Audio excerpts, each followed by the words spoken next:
শাহজালাল মাজারের পাশে এটি হচ্ছে লঙ্গরখানা, আর এই লঙ্গরখানায় শাহজালাল মাজারের পবিত্র উরুসকে কেন্দ্র করে প্রতিদিন এখানে হাজার হাজার মানুষ বিনামূল্যে খাওয়া দাওয়া করার সুযোগ পান। আমরা এখানে প্রতিদিন 1500 মানুষের অ্যারেঞ্জমেন্ট করতেছি এবং সর্বমোট আমরা সোমবার থেকে শুরু করছি। বৃহস্পতিবার রাত পর্যন্ত 14-15 হাজারের মতো এই ধরনের লোক আসবে এবং সব ভক্তবৃন্দ বিভিন্ন জায়গা থেকে আসতেছে। সব ভক্তবৃন্দকে এখানে খাবার পরিবেশন করে আমরা খাওয়াচ্ছি।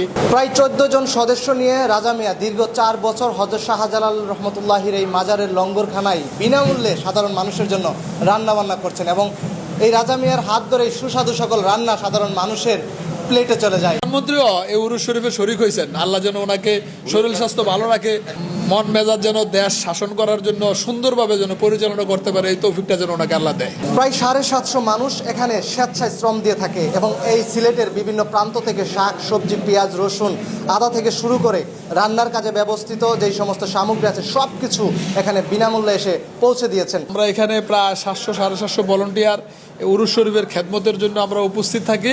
এখানে ট্রাক বড় সবজি আসে বিভিন্ন প্রকার, আপনারা দেখছেন তো সবকিছু সবজি আসতেছে এবং গরু আসতেছে। এখন পর্যন্ত গরু আসছে 27টা, আর অনেক টাকার সবজি। এটা কি বলবো, আপনি তো নিজ চোখেই দেখতেছেন। এখানে আমার বাবাও করতো, আমিও করতেছি। এটি হচ্ছে লঙ্গরখানা, আর এই লঙ্গরখানাতে প্রতিদিন 50 থেকে 60 জন মানুষ বিনামূল্যে খাবার খাওয়ার সুযোগ রয়েছে এবং এই খাবারের মেনুতে রয়েছে শাক সবজি ডিম ডাউল সহ প্রায় কয়েকটা আইটেম। আর সবচেয়ে ভাবিয়ে ওঠার বিষয় হচ্ছে এই আইটেমগুলো সিলেটের সাধারণ কাঁচা সবজি বাজারের সবজি বিক্রেতারা তারা বিনামূল্যে এবং তাদের টাকা দিয়ে ভ্যানে করে শাহজালাল রহমতুল্লাহি আলাইহির এই উরুসকে কেন্দ্র করে তারা এখানে পৌঁছে দিচ্ছেন। এই কারণে আমরা শাহজালাল বাবার উরুস উপলক্ষে স্বেচ্ছাসেবক নিদির চাই বিনা স্বার্থে বাচ্চার কাজ করতেছি। আমরা কোনো টাকা পয়সা নেই নাই।